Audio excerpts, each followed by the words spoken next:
प्रियदत्त श्रोतेहो, श्री गुरु श्रीपाद वल्लभ यांच्या चरित्रामृतातील तिसऱ्या अध्यायाचे मी आज वाचन करणार आहे. या तिसऱ्या अध्यायात पळानी स्वामींचे दर्शन वर्णन केले आहे. कुरवपूरला श्रीपाद श्री वल्लभ स्वामींचा स्मरण महिमा यामध्ये व्यक्त केलेला आहे. सर्व श्रोत्यांना विनंती आहे, शांत चित्ताने याचे श्रवण करावे आणि श्रीपाद श्री वल्लभांचा कृपाशीर्वाद प्राप्त करावा. श्रीपाद राजम शरणम प्रपद्ये. अध्याय तिसरा. विचित्रपूर सोडून मी 3 दिवस प्रवास केला.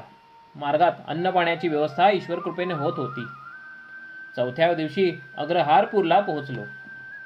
तेथील एका ब्राह्मणाच्या घरासमोर उभे राहून ओम भिक्षां देही असं म्हणून भिक्षा मागितली. त्या घरातून एक अतिशय क्रोधायमान झालेली स्त्री बाहेर आली. ती म्हणाली, भात नाही, लात नाही. मी थोडा वेळ तसाच दारासमोर उभा राहिलो. थोड्याच वेळात त्या घरातील गृहस्थ बाहेर आले आणि म्हणाले, माझ्या पत्नीने रागाने माझ्या डोक्यावर मातीचे मडके फोडले व आता त्याच्या किमती एवढे पैसे आणून द्या असं म्हणून घरातून बाहेर घालवले. मी आपणाबरोबर येतो, दोघे मिळून भिक्षा मागूया. मी म्हटले, समस्त जीवांना अन्न आणि पुरवणारे सर्वव्यापी असले श्री दत्त प्रभूच आहेत. समोरच्या पिंपळाच्या झाडाखाली बसून आपण त्यांचे चिंतन करूया. आम्ही दोघे त्या विशाल पिंपळाच्या छायेत बसून श्री दत्त प्रभूंचे भजन करू लागलो. भूक लागल्याने आवाज सुद्धा अगदी बारीक येत होता. इतक्यात तेथे विचित्रपूरच्या राजाचे दूत आले. ते म्हणाले, आमच्या युवराजांना बोलता येऊ लागले आहे. राजेसाहेबांनी तुम्हाला घेऊन या अशी आज्ञा केली आहे. आपण आमच्याबरोबर घोड्यावर चलावे. मी म्हणालो, मी एकटा येणार नाही.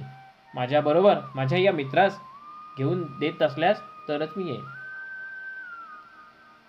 राजदूतांनी माझी विनंती मान्य केली. आम्हा दोघांस घोड्यावर बसून ते दूत राजवाड्याकडे निघाले. त्या गावचे लोक आश्चर्याने पाहत होते. राजवाड्यात पोहोचल्यावर राजाने आमचे स्वागत केले व म्हणाला, तुम्ही गेल्यानंतर आमचा युवराज एकाएकी बेशुद्ध पडला. आम्ही घाबरून गेलो. राजवैद्यांनाही बोलावले, परंतु ते येण्याच्या अगोदरच युवराज शुद्धीवर आला. त्याने डोळे उघडून दिगंबरा दिगंबरा श्रीपाद वल्लभ दिगंबरा अशा मंत्राचा उच्चार करण्यास सुरुवात केली. थोड्या वेळाने युवराजाने सांगितले की तो बेशुद्ध असताना एका 16-17 वर्षाचा अजानबाहू अत्यंत दैदिप्यमान कांतीचा एक यती आला. त्याने युवराजाच्या जिभेवर विभूती घातली आणि त्याच क्षणी त्याला वाचा प्राप्त झाली. राजाने विचारले, ते यती कोण होते? श्री दत्तप्रभूंशी त्यांचे काय नाते आहे? हे सारे विस्तारपूर्वक सांगावे. मी सांगितले, युवराजाला दिसलेले 16-17 वर्षाचे दिव्य स्वरूप यती श्री श्रीपाद व श्री वल्लभ होते. त्यांनीच युवराजास वाचा प्रदान केली. ते श्री दत्तप्रभूंचे कलियुगातील अवतार आहेत. त्यांच्या दर्शनासाठीच मी कुरुक्षेत्री जात आहे. मार्गात अनेक पुण्यपुरुषांचे संत महात्म्यांचे दर्शन होत आहे. दरबारातील सर्व लोकांनी श्रीपाद श्री वल्लभांचा एकमुखाने जय जयकार केला.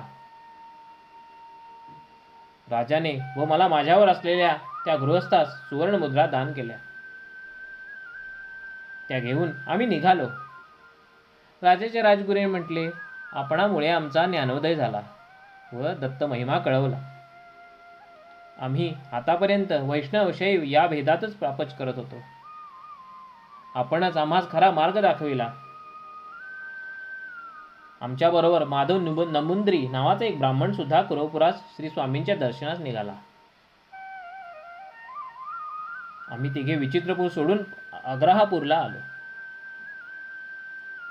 माझ्याबरोबर आलेल्या अग्रहारपूरच्या त्या गृहस्थाने राजाने दिलेल्या सुवर्णमुद्रा आपल्या पत्नीस दिल्या. ती अतिशय आनंदित झाली. तिने सर्वांना यथाच्छ भोजन घातले. त्यानंतर ती श्री श्रीपाद वल्लभांची भक्त झाली. मी आणि माधव नमुंद्री चिदंबरमकडे जाण्यास निघालो. सध्याच्या गुंटूर म्हणजेच गर्तपुरी मंडलातील नंबूर गावात अनेक विद्वान ब्राह्मणांचे वास्तव्य होते. मय्याळ देशातील राजाने नंबुरू येथील अनेक विद्वान पंडितांना आपल्या देशात बोलावून त्यांना राज्याश्रय दिला होता. हेच ब्राह्मण नंबूद्री ब्राह्मण या नावाने प्रसिद्ध झाले. हे आचार संपन्न असून परमेश्वराकडे दृढ श्रद्धा असलेले वेदसंपन्न ब्राह्मण होते.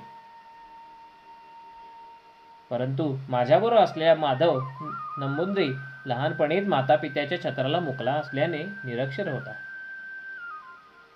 मात्र त्याची श्री दत्तप्रभूंवर गाढ श्रद्धा होती. चिदंबराला गेल्यावर तेथे श्री पळानी स्वामी नावाचे एक सिद्ध महात्मा असल्याचे कळले. त्यांच्या दर्शनासाठी पर्वतावरील त्यांच्या एकांतात असलेल्या गुहेकडे गेलो. गुहेच्या दारात जवळ जाताच पळानी स्वामींनी आम्हाला बघून, माधवा, शंकरा, दोघे मिळून आलात. आमचे अहो भाग्य असे म्हटले. प्रथमच भेटीत नाव माहीत नसताना आम्हाला नावाने हाक मारणारे हे सिद्ध महात्मे आहेत यात तीळमात्र शंका नव्हती. स्वामी म्हणाले, बाबांनो, श्रीपाद श्री वल्लभांच्या आज्ञेनुसार मी हा देह त्यागून दुसऱ्या तरुणाच्या देहात प्रवेश करणार आहे. ती वेळ आता आली आहे. मी या शरीरात 300 वर्षे आहे. या देहाचा त्याग करून नूतन शरीरात पुन्हा 300 वर्षे राहावे अशी श्रीपादांची आज्ञा झाली आहे. जीवनमुक्त झालेले जनन मरण रूपी सृष्टीक्रमाला अतीत असलेले आणि समस्त सृष्टीला चालवणारा महासंकल्पच म्हणजे श्री श्रीपाद श्रीवल्लभ. पुढे पळनी स्वामी म्हणाले, अरे शंकरा, तू विचित्रपुरीतल्या कणाद महर्षींच्या कणाद सिद्धांताविषयी बोलला होतास, त्याचे वर्णन करून सांगशील का? श्रोते हो, इथं आपण कणाद महर्षींच्या कण सिद्धांताबद्दलचं माहिती संक्षिप्त रूपात जाणून घेऊया. स्वामींच्या प्रश्नाला उत्तर देताना मी म्हणालो, स्वामी मला क्षमा करा. कणाद महर्षींच्या विषयी व त्यांच्या सिद्धांताविषयी मला फारच थोडी माहिती आहे. मी सांगितलेली माहिती ही श्री दत्तप्रभूंनीच माझ्या तोंडून वदवली होती, हे तर स्वामींना ज्ञात आहेच. करुणास्वरूप पळनी स्वामींनी कण सिद्धांत सांगण्यास सुरुवात केली. ते म्हणाले, समस्त सृष्टी सुद्धा परममूल अशा अणूंनी निर्माण झाली आहे. त्या परमाणूंपेक्षा सूक्ष्म अशा कणांच्या अस्तित्वाने विद्युत शक्ती उद्भवते. हे सूक्ष्मकण महावेगाने आपापल्या कक्षेमध्ये परिभ्रमण करत असतात. स्थूल सूर्याभोवती ग्रह आपापल्या भिन्न भिन्न कक्षेतून परिभ्रमण करत असतात. त्याचप्रमाणे हे सूक्ष्म कण सुद्धा आपल्या केंद्रबिंदूस अनुसरून परिभ्रमण करीत असतात. या सूक्ष्म कणांपेक्षा सूक्ष्म अशा स्थितीत प्राणीमात्रांचे समस्त भावोद्वेगाचे स्पंदन चालू असते. स्पंदनशील अशा जगात काहीही स्थिर नाही. चंचलता हा याचा स्वभाव आहे. क्षणोक्षणी बदलणे याचा स्वभाव आहे. या स्पंदनांपेक्षा सूक्ष्म स्थितीत श्री दत्तप्रभूंचे चैतन्य असते. यावरूनच मला सर्वात महत्त्वाचे म्हणजे सूक्ष्म असलेल्या सगळ्यांपेक्षाही सूक्ष्म असलेल्या श्री दत्तप्रभूंचा अनुग्रह मिळवणे जितके सोपे आहे तितकेच कठीण सुद्धा आहे. प्रतिकणाचे अनंत भाग केले असता एक एक कणाचा भाग शून्य समान होतो. अनंत अशा शून्यांचे फलस्वरूपच ही चराचर सृष्टी आहे. पदार्थ सृष्टी ज्या प्रकारे होते त्याप्रमाणे व्यतिरेक्ती पदार्थांची सुद्धा असते. या दोहांचे मिश्रण झाल्यास व्यतिरेक पदार्थांचा नाश होतो. पदार्थाचे गुणात सुद्धा फरक होतो. अर्चावतारात प्राणप्रतिष्ठापना केली असता ती मूर्ती चैतन्यवंत होऊन भक्तांची मनोकामना पूर्ण करते. सर्व मंत्र कुंडलिनी शक्तीमध्ये असतात. गायत्री मंत्र सुद्धा त्या शक्तीमधले सामावलेला आहे. गायत्री मंत्रात 3 पाद आहेत असा सर्वसाधारण समज आहे, परंतु या मंत्रात 4था पाद सुद्धा आहे. तो असा, परो रजसी सावधोम चतुष्पाद गायत्री निर्गुण ब्रह्मास सूचित करते. कुंडलिनी शक्ती 24 तत्वापासून या विश्वाची निर्मिती करते. गायत्री मंत्रात 24 अक्षरे असतात. 24 संख्येला गोकुळ असे सुद्धा नाव आहे. गो म्हणजे 2, कुळ म्हणजे 4. ब्रह्मस्वरूपात कोणताच बदल होत नाही. परिवर्तनातील असणे म्हणून ते 9 या संख्येने सूचित केले जाते. 8 ही संख्या महामायेचे स्वरूप दर्शवणारी आहे. श्रीपाद श्रीवल्लभांचे भक्तगण त्यांना दो चौपदी देवलक्ष्मी असे म्हणत असतात. सर्व जीवांचा प्रतिस्वरूप परब्रह्मच आहे. म्हणूनच पतिदेव म्हणजे 9 संख्या, लक्ष्मी म्हणजे 8 संख्या, दो म्हणजे 2 संख्या, चौ म्हणजे 4 संख्या सूचित करते. म्हणून दौ चौपाती लक्ष्मी याचा अपभ्रंश होऊन दो चौपाती देवलक्ष्मी असा झाला. हे सर्व जीवांना 2498 या संख्येची आठवण करून देत असते. गोकुळामध्ये परब्रह्म परशक्ती हे श्रीपाद श्रीवल्लभ या रूपानेच आहेत. श्रीकृष्ण परमात्मा हे श्रीपाद श्रीवल्लभच आहेत. गायत्री मंत्राचे स्वरूप त्यांच्या निर्गुण पादुका समान आहे. स्वामी पुढे म्हणाले, बाबा शंकरा, स्थूल मानव शरीरात 12 प्रकारचे भेद आहेत. सर्वांना अनुभवास आलेले स्थूल शरीर सूर्याच्या प्रभावात आलेले आहे. श्रीपाद श्रीवल्लभ पिठिकापुरम येथे मानव शरीराने अवतार घेण्यापूर्वी सुमारे 108 वर्षे या प्रदेशात आले होते. त्यांनी माझ्यावर अनुग्रह केला होता. सध्या ज्या रूपात ते कुरुपूर क्षेत्रात आहेत त्याच रूपात तेव्हा ते येथे आले होते. त्यावेळी आश्चर्यकारक घटना घडली. हिमालयातील काही महायोगी बद्री केदार तीर्थक्षेत्रातील बद्रीनारायणाची ब्रह्मकमळे अर्पण करून पूजा करीत होते. ती बद्रीनारायणाची चरणी वाहिली ब्रह्मकमळे श्रीपाद श्रीवल्लभांच्या चरणावर येऊ पडत असत. हे दृश्य आम्ही स्वतः नेत्रांनी पाहिले होते. पळणी स्वामींच्या त्या वक्तव्याने मी अगदी भारावून गेलो. अंगी रोमांच उठू लागले. मी त्यांना विचारले, ब्रह्मकमळ म्हणजे काय? ते कुठे मिळते?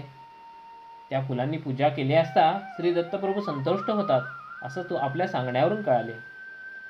तरी कृपा करून आपण माझ्या शंकेचे समाधान करावे. माझ्या विनंतीला मान देऊन श्री पळानी स्वामी स्नेहपूर्ण नजरेने माझ्याकडे पाहत म्हणाले, श्री महाविष्णूंनी श्री सदाशिवाची कमळाने पूजा केली होती. श्री विष्णूंच्या नाभीतील कमळाला सुद्धा ब्रह्मकमळ असेच म्हणतात. दिव्य लोकातील ब्रह्मकमळा समान भूमंडलातील हिमालयामध्ये हे कमळ सापडते. सुमारे 12,000 फुटावर हिमालयात वर्षातून एकदाच हे उमलते. अर्धरात्रीच्या वेळी हे फूल उमलते आणि उमलत असताना सभोवतालचा परिसर अद्भुत सुवासाने भरून जातो. हिमालयातील साधक महात्मे अशा ब्रह्मकमळाच्या शोधात असतात. शरद ऋतूपासून वसंत ऋतूपर्यंत हे बर्फामध्येच असते. चैत्र मासाच्या आरंभी हे बर्फातून बाहेर पडते. ग्रीष्म ऋतूमध्ये याची विकासाची प्रक्रिया घडते. अमरनाथ मधील अमरेश्वर हिमलिंगाचे दर्शन श्रावण शुद्ध पौर्णिमेस होते आणि याच वेळी अर्धरात्री हे पूर्ण विकसित होऊन उमलते. हिमालयातच तपस्या करणाऱ्या तपस्वी सिद्ध पुरुषासाठी व साधकांसाठी ही परमेश्वरी अद्भुत लीलाच असते. ब्रह्मकमळाच्या दर्शनाने सर्व पातकांचा नाश होतो. योग सिद्धीतील विघ्ने नष्ट होतात. या कमळाच्या दर्शनाने योगी तपस्वी सिद्ध पुरुष आपापल्या मार्गात उच्च स्थिती प्राप्त करतात. ज्या भक्तांच्या भाग्यात या ब्रह्मकमळाचे दर्शन असते त्या सर्वांचे दर्शन घेणे झाल्यावर हे कमळ अंतर्धान पावते. श्री पळानी स्वामी पुढे म्हणाले, बाबा शंकरा, मी 10 दिवस समाधीत बसवण्याचे ठरले आहे. दर्शन घेण्याच्या अर्थ इच्छेने कोणी भक्त आल्यास माझ्या समाधीत भंग न पडू देता त्यांना शांतपणे दर्शन करवा. साप चावून मृत झालेले कोणी आल्यास त्यांना मी समाधीमध्ये असल्याचे सांगून मृतदेहास नदीच्या प्रवाहात अथवा जमिनीत पुरून ठेवावे अशी माझी आज्ञा आहे. श्री पळानी स्वामी बसलेल्या आसनावर समाधीस्थ झाले. मी आणि माधव दोघे मिळून येणाऱ्या भक्तांना दुरून अत्यंत शांतपणे दर्शन घडवत होतो. दर्शनास आलेल्या काही भक्तांनी तांदूळ, डाळ, पीठ असे साहित्य स्वामींना अर्पण करण्यासाठी आणले होते. ते पाहून माधवने स्वयंपाक करण्याचे ठरवले. सरपणासाठी उपयोगात आणण्यासाठी त्याला जवळच पडलेले वाळलेले मोठे नारळाच्या झाडाचे पान दिसले. ते आणण्यासाठी तो त्या पानाजवळ गेला. त्याच्याबरोबर एक भक्त सुद्धा होता. माधवने ते पान उचलून खांद्यावर ठेवले. त्या पानाखाली बसून विश्रांती घेत असलेला एक सर्प रागाने त्याला कडकडून चावला. त्या सर्पाचे विष एवढे दाहक होते की माधव तत्काळ काळा निळा होऊन मृत झाला. असा मृत झालेला माधव जमिनीवर पडून होता. दोघा तिघांनी मिळून त्याला गृहेजवळ आणले. हे दृश्य पाहून मी घाबरून गेलो. काय करावे सुचेना. तेव्हा स्वामींच्या आदेशानुसार त्याला जमिनीत पुरून ठेवण्याचे निश्चित करून एक खड्डा खणण्यास सुरुवात केली.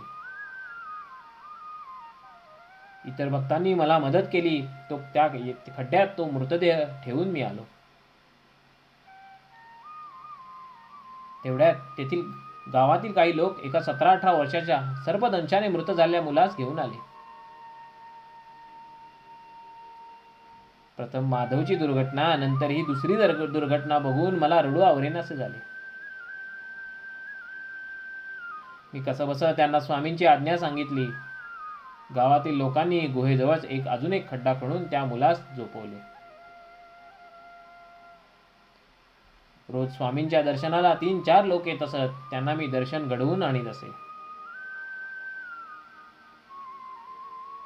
असे 10 दिवस गेले. 11व्या दिवशी ब्रह्ममुहूर्तावर श्री पळानी स्वामी आपल्या समाधीतून बाहेर आले आणि माधवा माधवा अशा हाका मारू लागले.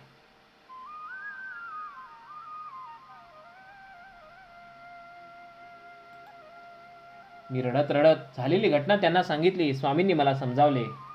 त्यांनी योगदृष्टीने माझ्याकडे पाहिले तेव्हा माझ्या पाठीच्या कण्यात थोडे चलनवलन झाल्यासे वाटले व ते दुखू लागले. नंतर पुन्हा एकदा अगदी प्रसन्न चित्ताने माझ्याकडे पाहिले आणि माझी सारी वेदना नष्ट झाली. स्वामी मला म्हणाले, बाबा शंकरा, माधवला श्रीपाद श्रीवल्लभांचे दर्शन स्थूल शरीराने होणार नव्हते. त्यामुळे त्याचे सूक्ष्म शरीर गेल्या 10 दिवसापासून कुरवपुरात असलेल्या श्री चरणांच्या सान्निध्यात आहे. काही झाले तरी त्याची इच्छा पूर्ण झाली. श्रीपाद श्रीवल्लभांच्या लीला अगाध आहे. ती कोणी ओळखू शकत नाही. काळ, कर्म, कारण यांचे रहस्य कोणी जाळू शकत नाही हेच खरे. ते केवळ आणि केवळ स्वामीच जाणू शकतात. माधवला पुन्हा स्थूल शरीरात आणण्याचे काम प्रभूंनी मजवर सोपवले आहे, असे श्री पळानी स्वामी म्हणाले. स्वामींच्या आदेशानुसार माधवचा मृतदेह बाहेर काढून आणला व दक्षिणेकडील घनदाट असलेल्या ताडाच्या झाडावर जाऊन मोठ्याने म्हटले, माधवास दंश केलेल्या नागराजा, श्रीपाद श्रीवल्लभांच्या आज्ञेनुसार तू पळानी स्वामींच्या जवळ ये, अशी साद घातली. श्री पळानी स्वामींनी आपल्या वस्त्रातून 4 कवड्या काढल्या व त्या मृतदेहाच्या 4ही बाजूस ठेवल्या.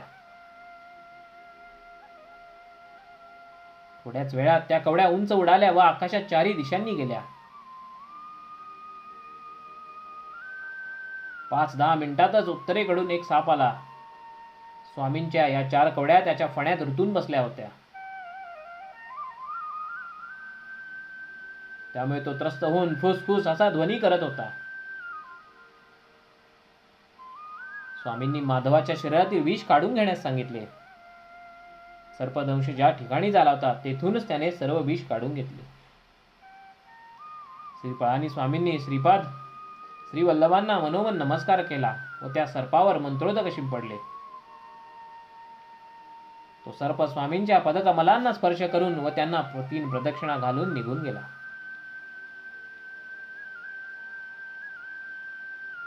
श्री पळानी स्वामी म्हणाले, अरे शंकरा, हा साप गेल्या जन्मी एक स्त्री होता. तिने आयुष्यात थोडे पाप थोडे पुण्य केले होते. तिने एका दत्तभक्ताला जेवू घातले होते. हा पुण्याचा भाग होता. यथाकाली तिने देह सोडल्यावर यमदूत तिला यमराजांकडे घेऊन गेले. तिला यमराज म्हणाले, तू एकदा एका दत्तभक्तास जेवण दिलेस.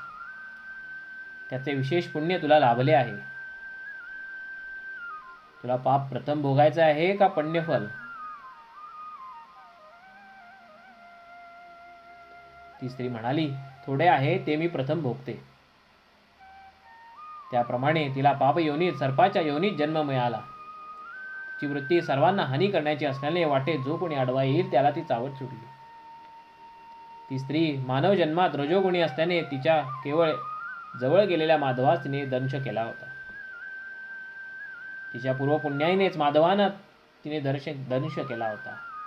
माधव मात्र जन्मीच्या पापामुळे मरणासन्न अवस्थेत गेला होता. कालांतराने श्रीपाद श्रीवल्लभांच्या कृपेने त्या स्त्रीची सर्पयोनीतून मुक्तता झाली. श्री दत्तप्रभू अल्पसंतोषी आहेत. थोड्या सेवेवर ते भक्तास प्रसन्न होऊन अमाप फळ देतात.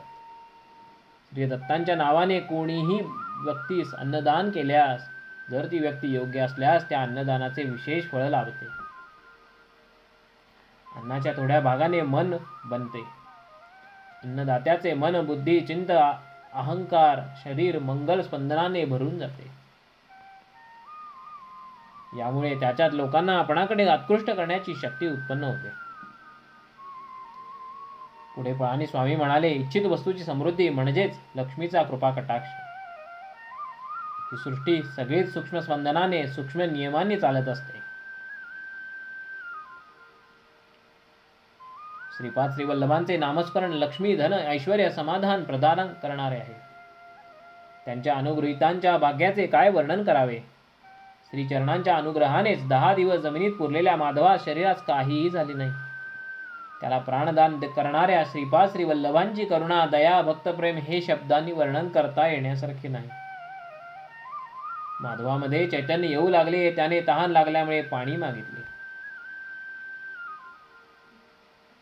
श्री पळाणी स्वामीने त्याला समजावून प्रथम तूप पिण्यास सांगितले. ते घेतल्यावर फळांचा रस दिला आणि थोड्या वेळाने पाणी दिले. माधव पुनर्जीवित झाल्याने आमच्या आनंदाला सीमा राहिली नाही. माधवाने आपला अनुभव सांगण्यास सुरुवात केली. मी सूक्ष्म शरीराने कुरुपुरात पोहोचलो आणि श्रीपाद श्रीवल्लभांचे दर्शन घेतले. श्रीपाद श्रीवल्लभ आजान बाहू आहेत. त्यांचे नेत्र विशाल आहेत. त्या नेत्रामध्ये जीवांच्या प्रति करुणा, दया, प्रेम निरंतर प्रवाहित होत असते. मी स्थूल देहधारी नसल्यामुळे तेथील स्थूल देहधारी भक्तांना मी दिसत नव्हतो. श्रीवल्लभांनी कुरुपुरातील त्या द्वीपाच्या मध्यभागी जा अशी आज्ञा केली. मी श्रीवल्लभांचे नामस्मरण करत त्या द्वीपाच्या मध्यभागातून खोलामध्ये गेलो. भूमीमध्ये खोलात भूकेंद्राजवळ अनेक प्रासाद वरांडे असल्यासारखे भासले. ते पाताळ लोकच आहे अशी खात्री झाली. स्थूलता पाहणाऱ्याला स्थूलरूप पदार्थच दिसतात. माझ्या सूक्ष्म सारख्या सूक्ष्म रूप आहे अशी खात्री झाली.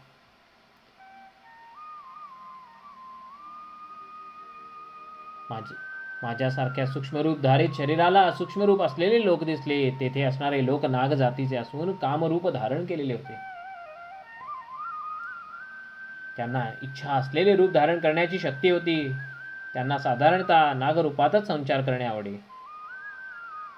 तेथे मी अनेक महान सर्पांना पाहिले. काही सर्पांना 1000 फणे होते. फण्यावर मणी असून त्या मण्यातून दिव्य तेज प्रसारित होत होते. अनेक नाग योग मुद्रेत असल्यासारखे फणे उकलून मौन मुद्रेत होते. आश्चर्य असे की त्यातच एक महासर्प होता. त्या सर्पाला 1000 फणे होते. त्या महासर्पावर श्रीपाद श्रीवल्लभ श्री महाविष्णूंसारखे शयन करीत होते. तेथे असलेले महासर्प वेदगान करीत होते. चिदानंद स्वरूपाने स्वामी ते गायन ऐकत होते. माझ्या बाजूला असलेल्या एक महासर्पाने श्री दत्तप्रभूंचा महिमा सांगण्यास सुरुवात केली. तो म्हणाला, श्री दत्तप्रभू नेपाळ देशात असलेल्या चित्रकूटातील अनुसया पर्वतावर अत्री अनुसयेच्या पुत्ररूपाने पूर्वयुगात अवतरले. ते अवतार न संपवता सूक्ष्म रूपात निलगिरी शिखरावर, श्रीशैल शिखरावर, शबरगिरी शिखरावर आणि सह्याद्रीमध्ये संचार करीत असतात. त्यांनी नाथ संप्रदायातील गोरक्षनाथाला योग मार्गाचा उपदेश दिला. ज्ञानेश्वर नावाच्या योग्याला खेचरी मुद्रेत बसलेल्या निराकार योगी रूपात दर्शन दिले.